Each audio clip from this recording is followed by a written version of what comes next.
The promise the twin suns of New Horizon Colony were setting, painting the sky with shades of gold and red.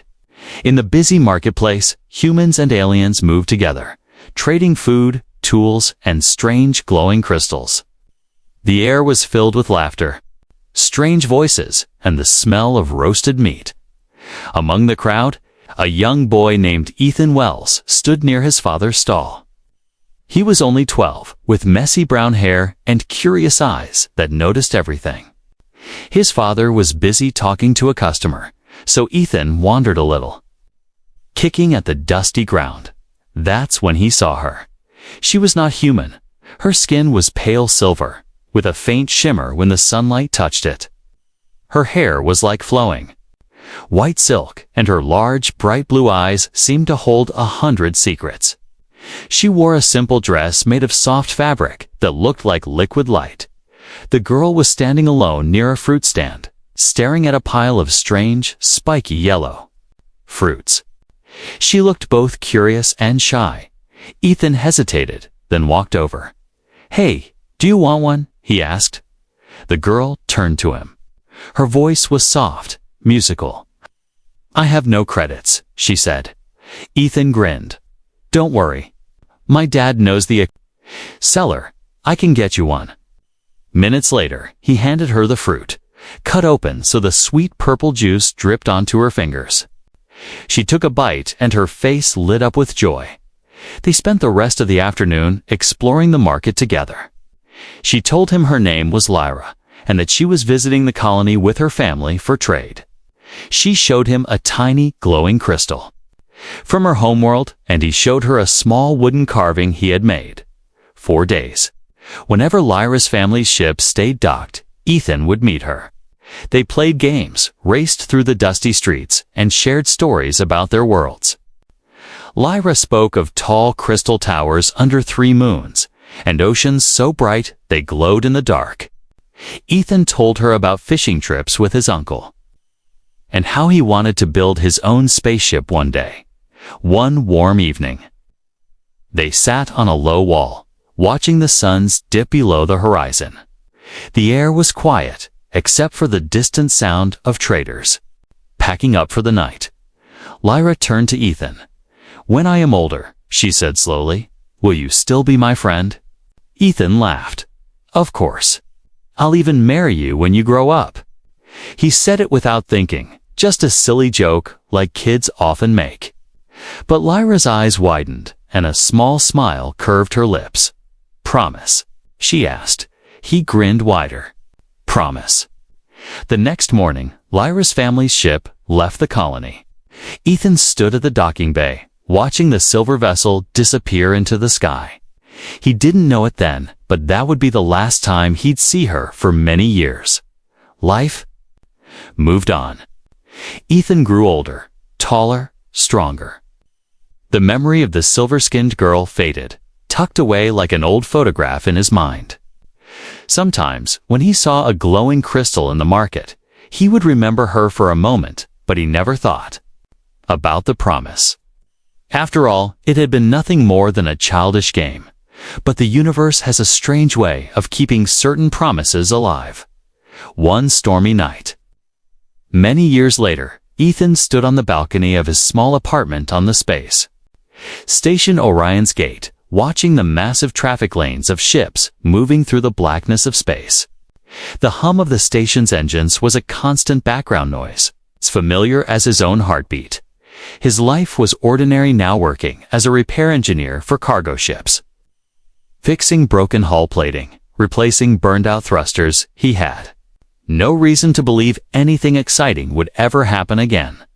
That was when his communicator beeped.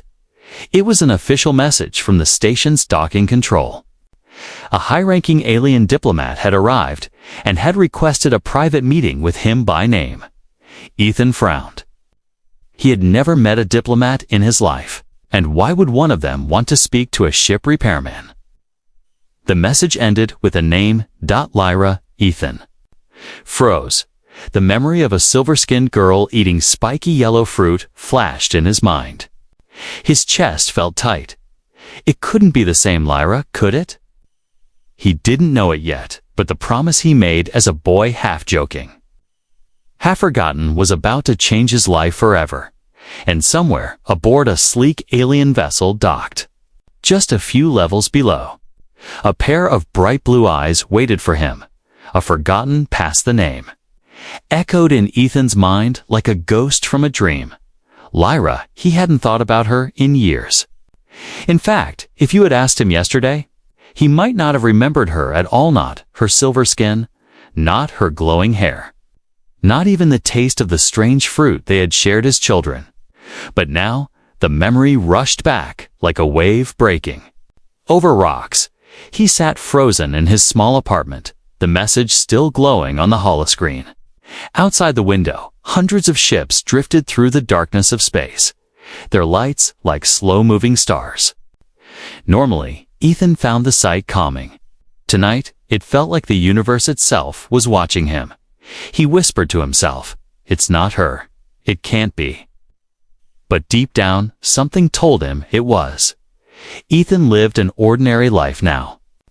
At 28, he had no illusions about adventure or destiny. The galaxy was big, yes, and full of wonders, but it was also full of bills, deadlines, and broken ship engines. His job as an engineer on Orion's Gate paid enough to keep a small apartment and cover food from the station's overpriced cafes. He spent most days crawling through narrow maintenance shafts, repairing damaged wiring, or replacing old oxygen scrubbers. It was honest work, but not glamorous. Sometimes, when he worked late into the station's artificial night, he would lean against a bulkhead and stare at the stars, wondering if there was more to life. But that wondering never lasted long. He would shake his head, laugh at himself, and get back to work. People like him didn't have epic adventures. They fixed other people's ships. They stayed out of trouble. That was why the message made no sense. High-ranking alien diplomats did not request private meetings with ordinary mechanics, especially not mechanics with no military record, no political background, and no fame of any kind. And yet, the request had been marked urgent. Ethan rubbed his face and stood up. The hum of the station's life support systems seemed louder than usual. The air felt heavier, as if the station itself knew something unusual was happening. He grabbed his jacket and stepped out into the corridor. The hallway was quiet, the dim night cycle lighting giving it a faint blue glow. Somewhere far below, a freight hauler's engines roared as it departed the docking bay. As Ethan walked, his thoughts drifted back to that summer in New Horizon Colony. He remembered Lyra's laugh sound, like soft wind chimes. He remembered how she had listened to his stories as if they were the most important words in the world. And, of course, he remembered the promise. "I'll marry you when you grow up." At the time, it had been nothing, just a silly thing to make her smile. But what if? What if she had taken it seriously? The thought made him chuckle under his breath. No, that would be ridiculous. She was probably some diplomat now. And this meeting was about a trade deal or a repair job. Still, a knot of unease sat in his stomach. The docking level was busier than usual. Ships from half a dozen alien species were parked in neat rows, their hulls glowing faintly in the artificial lights. Ethan passed a group of towering reptilian merchants, their scaled armor clinking as they walked, and a trio of insectoid workers carrying crates of shimmering blue ore.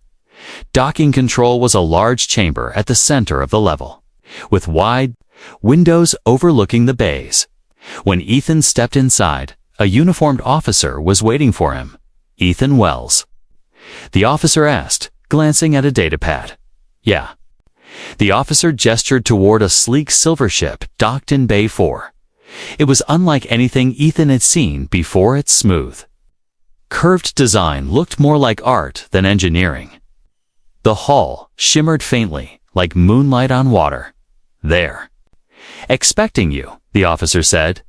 "Boarding ramps open. She's inside." Ethan felt his pulse quickened. He walked across the platform, each step heavier than the last. The silver ship loomed above him, silent and elegant.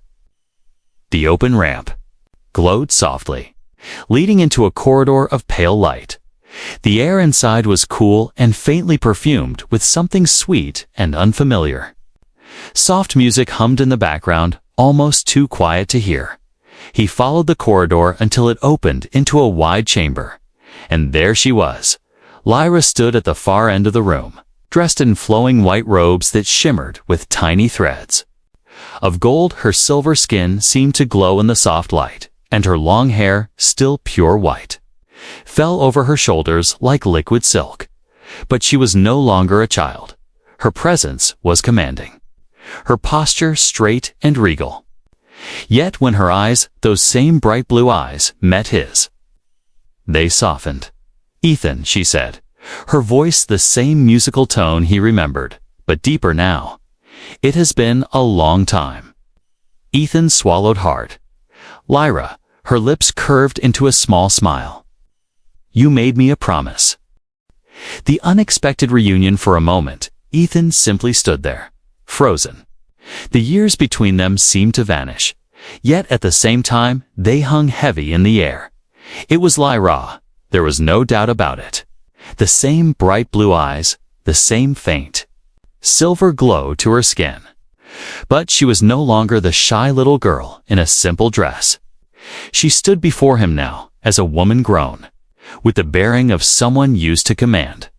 Her white and gold robes whispered softly as she moved, and the way she looked at him was unsettling, not cold, not exactly warm, but certain, as if she had made a decision long ago, and nothing in the galaxy could change her mind. Ethan's voice cracked when he finally spoke. "I can't believe it's you." Lyra tilted her head slightly, studying his face. "You've changed," she said softly, "but I would have known you anywhere." Ethan gave a short, nervous laugh. "Well, it's been, what? 15 years. I wasn't sure if you were even real anymore. Sometimes I thought I'd made you up. T didn't make me up." Her eyes flickered with something he couldn't quite name, amusement, perhaps, or something deeper. "And you didn't imagine what you said to me." The words made Ethan's stomach tighten. "What I said." Lyra stepped closer. "You promised me something, Ethan Wells, and in my world, promises are not jokes." Ethan blinked, the memory surfacing sharp and clear to children sitting under a red-gold sky. Her voice, asking if they'd still be friends. His careless reply about marrying her. A silly thing, spoken without thought. He took a step back. "Lyra, that was. We were kids." "I didn't mean." Her voice cut through his words, calm but firm. "I did." Silence stretched between them. Ethan's heart was hammering now, and he wasn't sure if it was from shock, fear, or something else. Finally, he tried to smile to lighten the mood. "So, what? You came all this way to tell me I owe you a wedding." Lyra didn't smile back. "No, I came because I need you. And because the promise you made is the only thing that can save my people." That made him stop breathing for a moment. "Save your people." She nodded, her gaze steady. "Things have changed since. The days we played in the markets of New Horizon. My father is gone. My people face division, war. The council has demanded I choose a partner not for love, but for alliance. They want me to choose one of the rival houses to prevent civil war. But if I do, my people will lose their freedom." Ethan frowned, confused. "So where do I fit into this?" Her eyes softened just a little. "If I marry outside the ruling families, the council cannot force me into their choice. And if I marry a human, they will be too proud to challenge it directly. You are the human I chose a long time ago." Ethan stared at her as if she'd just told him the stars were falling. "God. That's insane. I'm a mechanic. I don't know anything about your politics, your traditions. And we haven't seen each other in years." Her voice lowered. "And yet, you are the only one I trust." That made him pause. He wanted to tell her it wasn't possible, that she'd made a mistake, that she'd romanticized a childhood memory. But the way she looked at him steady, unwavering, made the words stick in his throat. Then she said something that sent a chill down his spine. "They already know I came to find you, Ethan, and they will try to stop me from leaving with you." Ethan's eyes narrowed. They? Who's they? Her answer was a single word, spoken like it carried the weight of 1,000 battles. The warlord. Before he could ask more, the ship shuddered. A deep vibration rolled through the floor, and a distant alarm began to pulse in a slow, ominous rhythm. Lyra's expression hardened instantly. "They found us sooner than I expected." Ethan looked toward the door, then back at her. "Who?" She moved to a control panel, her fingers dancing across glowing symbols. "My enemies. They don't want me leaving this station with you. If they capture me, they will force me into a marriage that will doom my people." Ethan shook his head. "I'm not part of this, Lyra. I fix ships. I'm not." Her voice was sharp now. "You made me a promise. That promise may be the only thing standing between my people and their destruction." The lights flickered, and the sound of docking clamps disengaging echoed through the ship. Outside the window, a dark, jagged vessel was sliding into view. A predator's shadow against the stars. Ethan's heart pounded. He had no idea what he was getting into. But one thing was certain. Whatever was about to happen, his life would never be ordinary again. Asterisk, asterisk, the hidden reason the dark ship outside drifted closer. Its jagged silhouette cutting across the starfield like the blade of a knife. It moved without hurry, like a predator confident its prey could not escape. Inside Lyra's ship, the air was tense.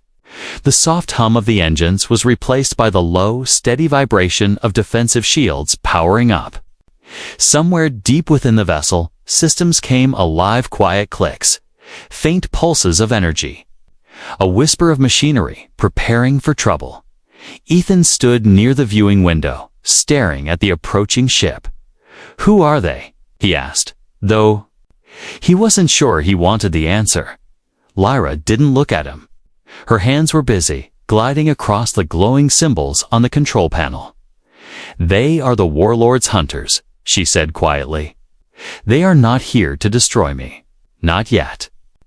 They are here to take me alive." Ethan turned to her sharply. "And me?" Her eyes flicked to him for the briefest moment. "If they know who you are, they will take you too. Alive, if possible. Dead, if not." Ethan's chest tightened. "Great. Just what I needed today." Lyra moved from the console and crossed the room to him. Up close, her presence was almost overwhelming calm, but carrying the weight of someone who had spent years making impossible choices. "I didn't come here only because of a promise," she said. "I came because you are the one person I believe will stand beside me when it matters most." Ethan gave a short, almost bitter laugh. "Lyra, I'm a ship mechanic. I'm not a soldier. I'm not a diplomat. I'm not whatever it is you need." Her gaze didn't waver. "You are human." He frowned. "And that's supposed to mean something?" She walked to the center of the room and touched a hidden control. The wall shimmered, then dissolved into an immediate, vast alien city of towering crystal spires under 3 moons. It looked beautiful, till the image shifted. The towers were burning. Smoke rose into the sky. Ships flew overhead, firing beams of searing light. In the streets below, soldiers in black armor marched, their banners marked with a jagged symbol, like a claw. "This," Lyra said, "is my world Ares Prime. This is what will happen if the Council gives control to the warlord's bloodline." Ethan stepped closer, watching the images shift again. Now he saw a map, lines dividing territories, symbols marking alliances. 2 of the largest territories were already under the warlord's control. The rest were falling one by one. They want my hand, Lyra continued, because my family's name still holds power. If I marry into their house, they will claim the throne legally. The fighting will end, but the freedom of my people will die with it. Ethan crossed his arms. And marrying me somehow fixes all this. Her eyes locked onto his. Yes, because marrying you does not just break their planet, humiliates them. It proves that I will not be controlled. And more importantly, she hesitated, then spoke the last part softly. It shows my people that we can stand with humans. Ethan was silent for a long moment, trying to make sense of it. Lyra, that's a lot to put on someone you haven't seen in 15 years. Her voice was firm. It doesn't matter how many years have passed. You are still the boy who gave me kindness when I had no one. You are still the one who looked at me and saw more than an alien. You saw me. The sincerity in her tone left him without a comeback. But before he could think of what to say, the ship shuddered again, this time harder. A voice came over the speakers. Alien words, sharp and metallic. Lyra tapped a control, and a translation appeared on the screen. Vessel of Eris Prime. You are ordered to power down your engines and prepare for boarding. Resistance will not be tolerated. Lyra's expression hardened. They're trying to force us before we can leave the station's shadow. Once we're in open space, they'll have to chase us, and that will buy us time. Ethan stared at her. Time for what? Her lips pressed into a thin line. Time to get you off this station before they can take you. If they capture you, the promise will die, and so will my people's hope. Ethan shook his head. Lyra, you're making me the center of a war I don't understand. Her voice softened, but there was no less urgency in it. You will understand, soon. But for now, you have to trust me, like you did when we were children. Before Ethan could respond, the room's lights dimmed and turned red. A deep alarm rang out, and the ship's AI spoke in calm, even tones. Multiple boarding parties detected, docking clamps engaged. Hull breach in progress. Lyra's eyes met his. Stay close to me, Ethan. Whatever happens next, do not run. Ethan swallowed hard, a knot of fear tightening in his stomach. He didn't know if this was bravery or madness, but he stayed by her side. Because no matter how impossible this all seemed, a part of him remembered that long-ago promise under the twin suns of New Horizon, and, maybe it, was time to see where it would lead. The dangerous twist-a-red alarm lights pulsed like a heartbeat, filling the chamber with an eerie glow. Each pulse was matched by a low thud, somewhere deep in the shipboarding clamps, locking tighter. Sealing their fate. Ethan's hands clenched into fists. He had never been in a fight that wasn't over spilled drinks or mechanical errors in a docking bay. This was something else entirely. The ship's AI spoke again, its calm voice almost mocking the situation. Unauthorized. Access detected. Hull integrity breach imminent. Lyra moved quickly toward a wall panel, pressing her palm against it. With a hiss, a compartment slid open, revealing two sleek weapons. She took one and handed the other to Ethan. He held it awkwardly. You. No, I've never fired one of these, right? Her eyes locked on his, then pointed at anyone who's not me and pull the trigger. I'll do the rest. The ship shuddered violently. A screeching metallic sound ripped through the hull, like claws tearing through armor. The boarding had begun. From somewhere above, heavy footsteps echoed down the corridors. A deep, guttural voice barked orders in a language Ethan didn't understand. The sound made the hairs on the back of his neck rise. Lyra stepped closer, her tone low. These are not common soldiers. These are the warlord's elite hunters. They will not hesitate. Ethan swallowed hard. So, there. Here for you. Her voice was grim. For both of us? Before Ethan could ask why, the corridor door slid open with a sharp hiss.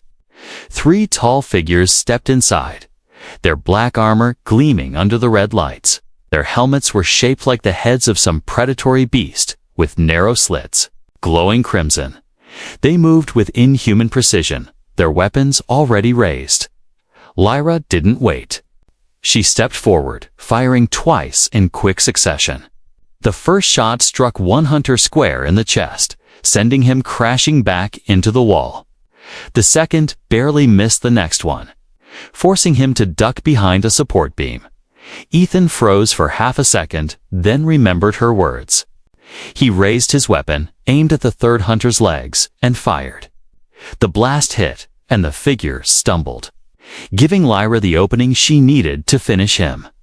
The fight lasted only seconds, but the aftermath left Ethan's ears ringing and his pulse racing. Lyra moved quickly, checking the downed hunters. "They'll have more coming. We can't stay here."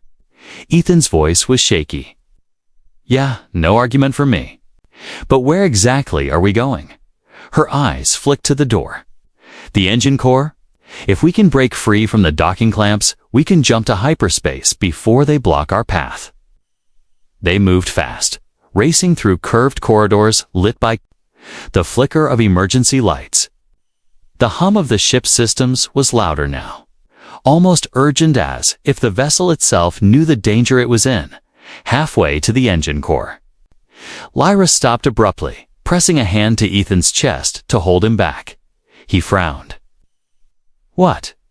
She pointed silently around the corner. Ethan leaned slightly, careful not to be seen. His stomach tightened. A new group of hunters was moving down the hall, but this time they weren't searching.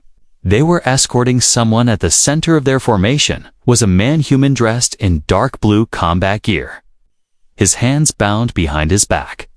He had a cruel smile on his face despite the restraints. Ethan whispered, "Who is that?"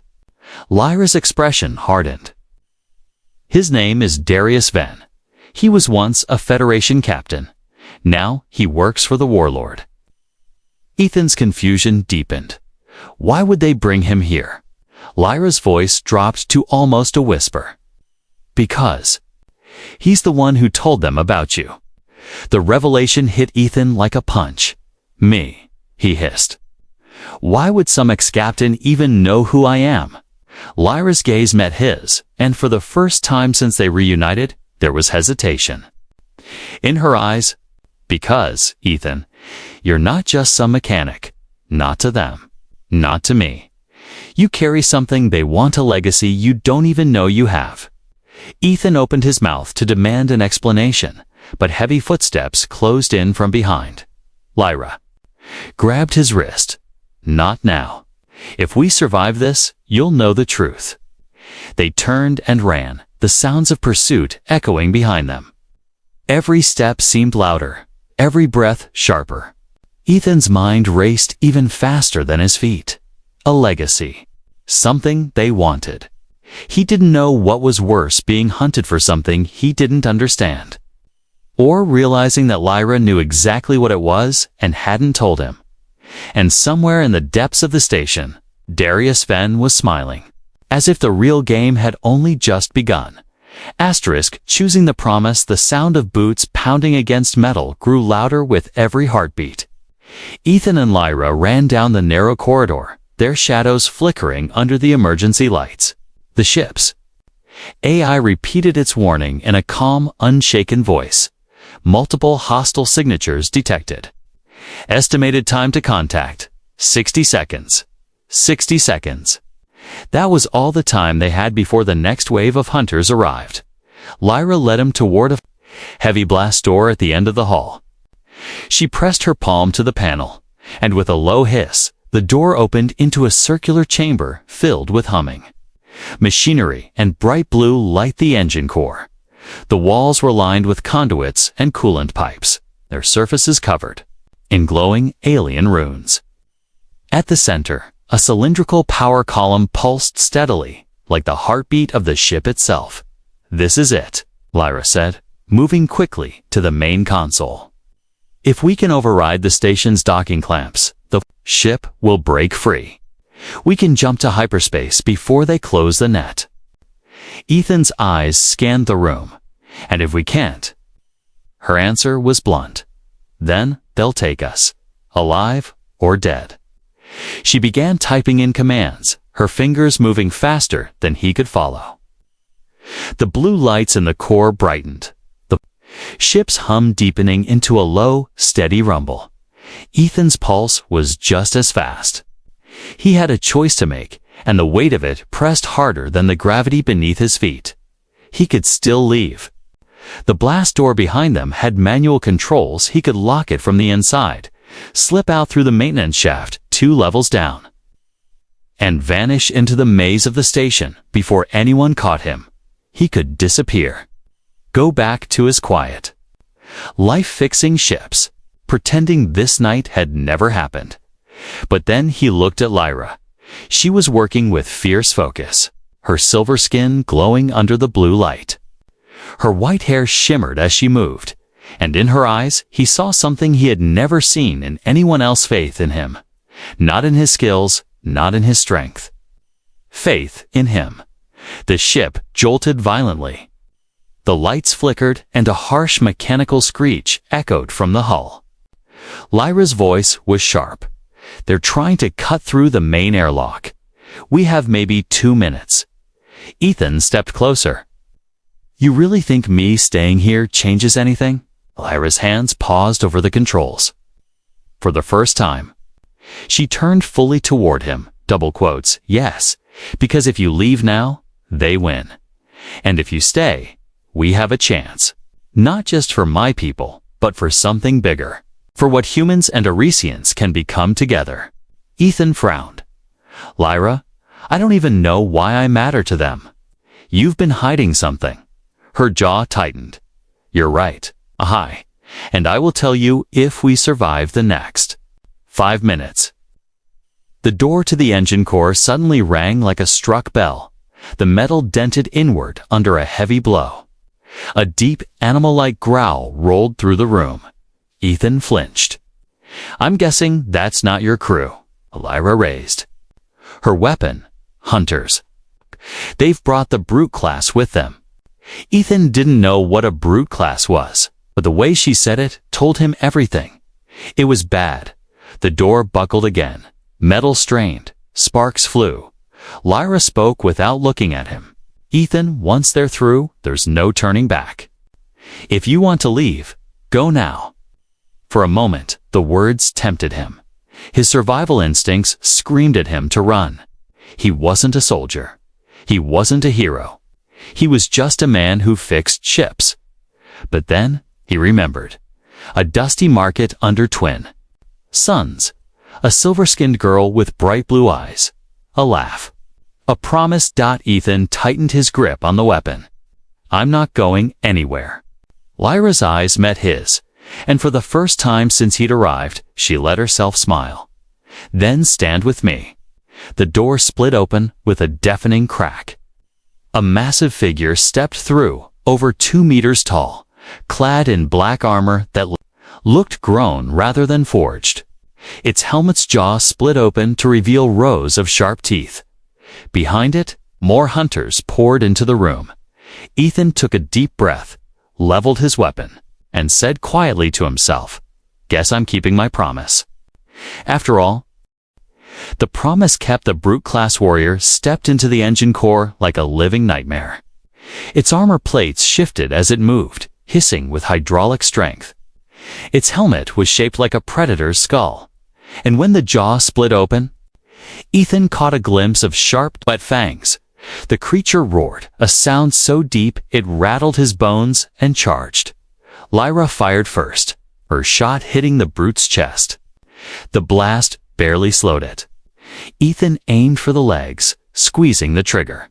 His shot hit the knee joint, making the creature stumble, but it kept coming. Move, Lyra shouted, grabbing Ethan and diving behind a coolant pipe, just as the brute's clawed gauntlets smashed into the floor where they'd been standing. The metal buckled, sparks flying into the air. 2 more hunters entered, fanning out to flank them. The room filled with the smell of ozone and the hiss of overheating weapons. Ethan's mind raced. The ship's engine core was a maze of catwalks, coolant tanks, and high-voltage conduits. Dangerous, but maybe useful. Lyra. He yelled. Over the chaos, can we overload the conduit? Her eyes widened, then a quick nod. Yes. But you have to hold them off while I said it. Ethan's stomach sank. Right? Easy. Lyra sprinted toward the control panel, weaving between cover. Ethan stayed behind, popping out from the coolant pipe to fire at the hunters. One dropped, sparks erupting from its chest plate. The other ducked behind a column, returning fire that scorched the air inches from his head. The brute, however, was done playing. It roared again and charged straight for Ethan. Time slowed. Ethan dove aside, rolling across the floor, feeling the heat of the brute's massive claws swipe past. His face. He scrambled to his feet, running toward the far catwalk. The brute followed, heavy footsteps shaking the metal. Ethan reached the edge of the catwalk, spun, and fired directly at the coolant pipe overhead. The blast ruptured it, spilling a torrent of freezing vapor onto the brute's armor. The creature roared in pain as frost spread across its plates. Ethan didn't wait. He fired again. Shattering the brittle metal at its knee, the brute collapsed with a thunderous crash. Meanwhile, Lyra worked furiously at the panel. The engine's hum grew louder, deeper, like a storm building under their feet. "Ethan," she shouted. "Get to me, now." He ran, leaping over a fallen hunter and sliding into place beside her. "Tell me you've got good news." Her eyes were focused, intense. "When I hit this last command, the docking clamps will release. But the overload will also disable the station's shields for 30 seconds. Ethan blinked. "That's not much time. It's all the time we need. We move?" The remaining hunters realized what was happening and charged. Lyra slammed the final sequence, and the ship's systems screamed in protest. "Warning, core stability compromised. Docking clamps disengaged. Prepare for immediate departure." The floor shuddered violently. Somewhere outside, massive mechanical arms released their grip on the ship's hull. Lyra grabbed Ethan's hand. "Go." They sprinted down the corridor, as explosions echoed behind them. The brute, wounded but not dead, roared in fury, forcing itself up to give chase. They burst onto the bridge. Lyra threw herself into the pilot's seat, hands flying over the controls. Ethan strapped in beside her, just as the view outside shifted. The silver ship sliding free from the station's docking bay into the black void of space. Behind them, the jagged warship loomed, weapons charging. Lyra's voice was steady. "Hold on." She pulled the hyperspace lever. The stars stretched into white lines, and then, with a flash, they were gone. Silence filled the bridge. No alarms, no hunters. Just the quiet hum of the ship. Ethan leaned back, letting out a breath he didn't realize he'd been holding. "We made it." Lyra turned to him, her expression softer now. "Yes, thanks to you." He shook his head. "I don't even understand what just happened, but I stayed." Because of that promise, her lips curved into a small smile. "Then I will keep my part of it too." Ethan blinked. "You mean?" Lyra nodded. "Not because of politics. Not because of war. Because I choose you. Just as I did all those years ago." He laughed quietly, half in disbelief. "You realize you've just dragged me into an interstellar mess, right?" Her smile widened. "Yes, and I have a feeling you'll be very good at it." They sat there for a moment, looking out at the streaking lights of hyperspace. Somewhere behind them, the warlord's forces would be regrouping. Somewhere ahead, an uncertain future waited. But for now, Ethan felt strangely at peace. The promise had been kept, and the story was only just beginning. Asterisk shadows in hyperspace, the silver ship cut through hyperspace. Like a needle through shimmering silk. Outside the viewports, the stars stretched into endless white-blue lines, giving the illusion of speed without motion. Inside, however, everything felt still. Too still. Ethan sat in the co-pilot seat, staring at the streaking lights. His body was tense, his hands gripping the armrests. He told himself he was only tired, but deep down he knew the truth. This wasn't over. Not even close. Lyra was at the helm, her posture calm, almost regal as she guided the ship. But every few seconds, her eyes flicked to the scanner display, as if expecting something to appear.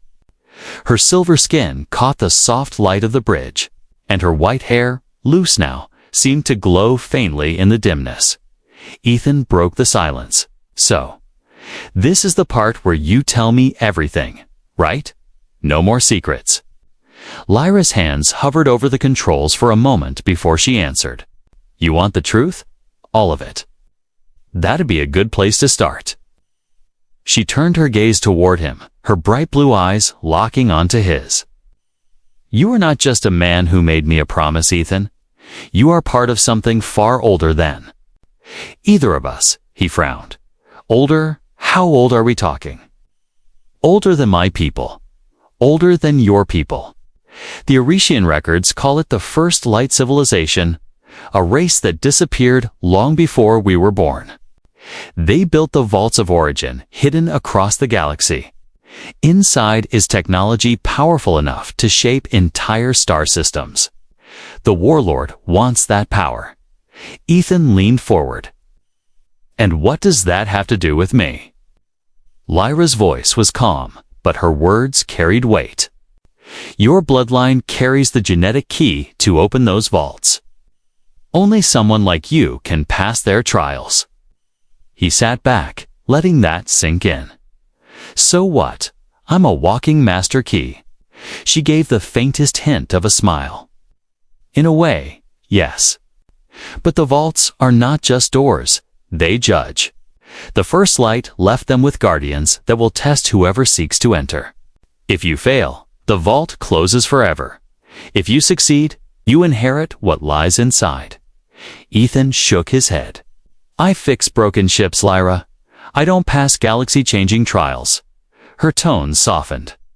You also kept a promise you made as a boy, even when it put your life in danger. That is why I believe you can succeed. Before he could respond, the ship's console beeped a sharp, urgent tone. A blinking red icon appeared on the navigation display. Long-range contact detected. Lyra's hands flew over the controls.